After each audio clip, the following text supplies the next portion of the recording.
Good afternoon, everybody. Eric Foster, Vice President of Strategy and Research and Chief Lobbyist here at Banks and Company. I want to talk to you about information. Information is critical. It's important in not just how you function, but also how you communicate. I'll give you a good example. So, I was having a conversation with a client, and we were talking about the issues of poverty. And one of the things that I mentioned to them in that conversation was that in poverty, it's not just financial sometimes, it's also informational. Persons, be it children or adults, may live in an information vacuum, information that is in a way that can help them grow and achieve a higher position than where they are today. And so when we think of addressing the poverty issues, we shouldn't just think of the poverty issues based on economic and financial, but also informational, knowledge, and opportunity. In my household growing up, talking and seeing not just within my immediate family, but within my uncles, my grandparents on my mother's and father's side, uncles of my mom and dad, my grandparents, brothers and sisters, and their kids, and then branching out in laws and other branches and great grandparents, kids, their offspring, and seeing all of these diverse segments of my family that have spread all around America.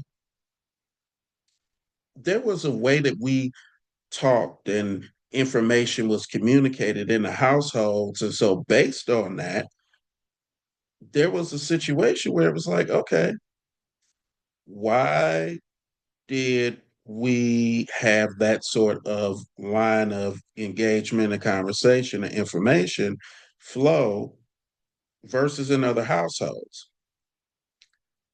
And so, I say all that to say information is currency. It's currency that can help you better position yourself to achieve outcomes, to understand metrics, to level set for where you are on January 31st of a year and where you need to be by June 30th of the same year and where you want to be by January 31st of the next year. And also assessing where you were in January 31st of the preceding year. Information is critical, and not all have that. So, how does that tie into what we do at Banks and Company?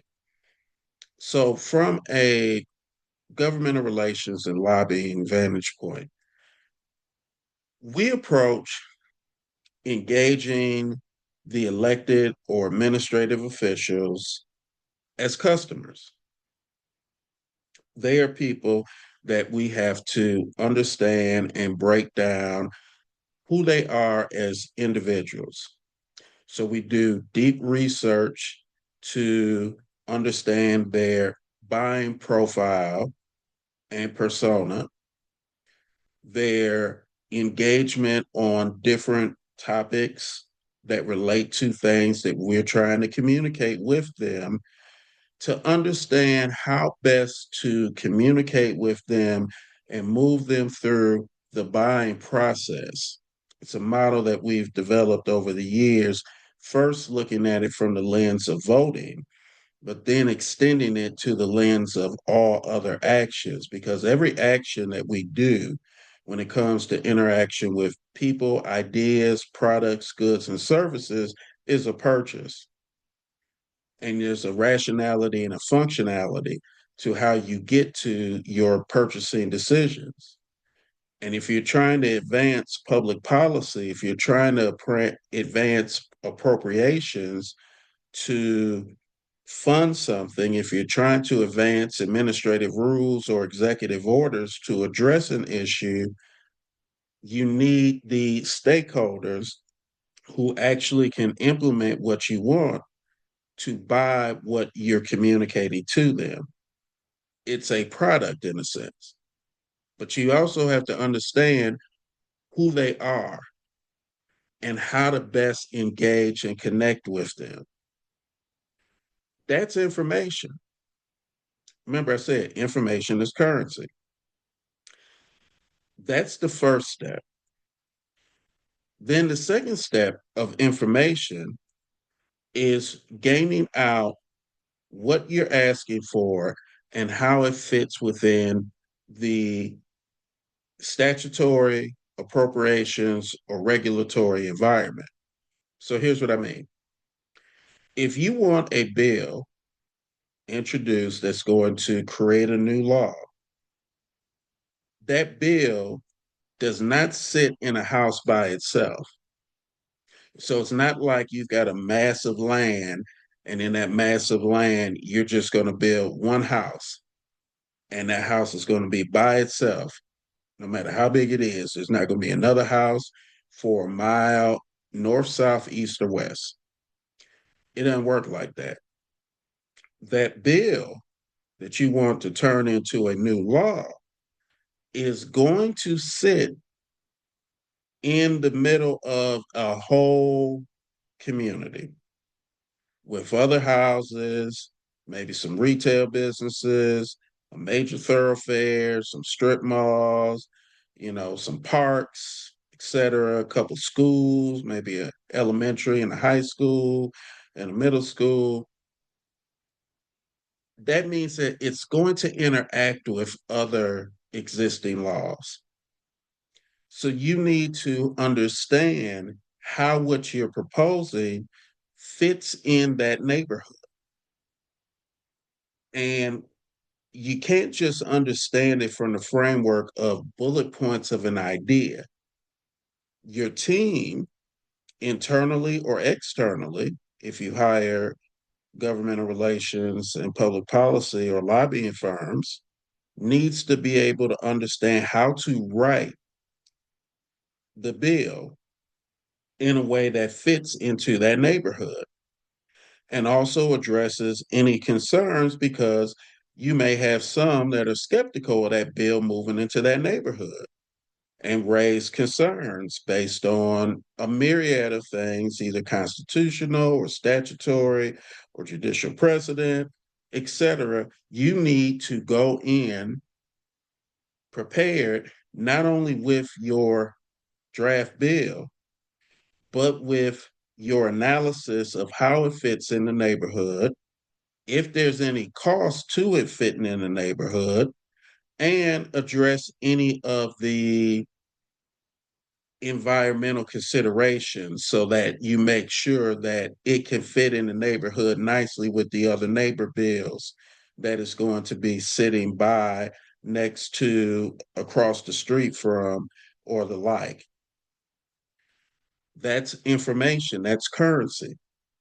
When you sit in this seat as a governmental relations professional, the ability to actually go in and work with the legislators or the executive branch members or the department agency representatives, the regulatory bodies, and be able to talk in their world, but also come with details, come with a bill, come with background, briefing notes, fiscal notes, other analysis points. It makes their life a whole lot easier. And if you want to achieve an outcome, making the outcome as easy and clean of a path to get there is the best way. That's currency. Information is currency. Now, why is that important, especially if you're a firm like Banks and Company, which is a smaller firm in this governmental and public affairs universe that we sit within, because we don't have resources to, like some of our bigger colleagues, make contributions and other things, all which are appropriate, but also have sway in the conversation. Our currency that brings us to the table is information. Being able to take policy and put it in ways that we can communicate it effectively, that we can help people see how they can, if they're supportive of it, how they can make it work, working with their staff and the Legislative Services Bureau, depending upon the state, what name it might have, and the fiscal agency staff or the people in the agency that may look at administrative procedures or administrative rules, and being able to be that conduit, that partner. That's our currency. We've done a lot of work over the years in ordinance development, working with municipalities because of clients that we've had in the cannabis space. And so, in working with those clients, with communities here in Michigan, Michigan is on the cannabis side, is a uncapped local control dual market. There's no statewide cap in terms of the number of licenses that are available, but local control determines if local municipalities will opt in to allow licenses to be approved in their community.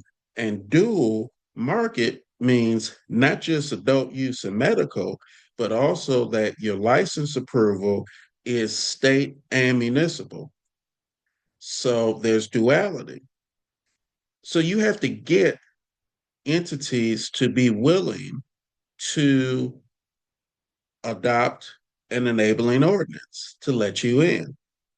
So, to that particular point, we have to work with the municipal stakeholders, be it the legal department, planning, mayor, city manager, city council, board of trustees, superintendent, if it's a village or a township, whatever the structure is, it requires a lot of working with those officials, both elected and non elected, to help craft what needs to happen. Our approach is information. Make their life easy. If we want to achieve a mutual outcome, let's partner and make their life easy. Our clients want to achieve a goal. They have constituents they have to answer to. Let's do this in a partner collaborative way. And let's use information as the currency and the foundation of a good partnership relationship to achieve positive governmental relation outcomes. Now, I know this is long winded, and I know I've been told that as we're in this visual age, long windedness is not what gets people moving. But I do think it's important in telling the story of how we approach things here at Banks and Company, that approach includes the fact that we use information, both researching who we're dealing with to researching how our governmental ask fits into the neighborhood that it's going to sit within, because it's the same thing for administrative rules and it's the same thing for appropriations. None of that sits in isolation, and that collaborative working together with all of the different stakeholders on behalf of our company, on behalf of our client, information is the key glue that ties it all together. if you really want good outcomes and you really want to see value for your investment when you're looking to hire someone to work with you and work on your behalf, look to us at Banks and Company. We have experience working in a number of sectors, from working with and in the cannabis industry on the governmental relations side, in education in the governmental relations side, senior citizen related issues, health, both public health and health insurance. Also have worked in energy, both clean energy and traditional O&G energy. We've done some work in the insurance sector. We've done work in governmental operations, labor. So we've been blessed to work with a number of clients over the years in a wide range of different industry sectors. But our approach, be it collectively or even in predecessor firms that I was a part of or that Lloyd was a part of, we've always taken the same sort of approach. Information is the glue. Without information, you're making up things, you're guessing, you're hoping, you're throwing things at a wall, you're putting things into bullet points, hoping that someone will just take it and run with it. That dog don't hunt.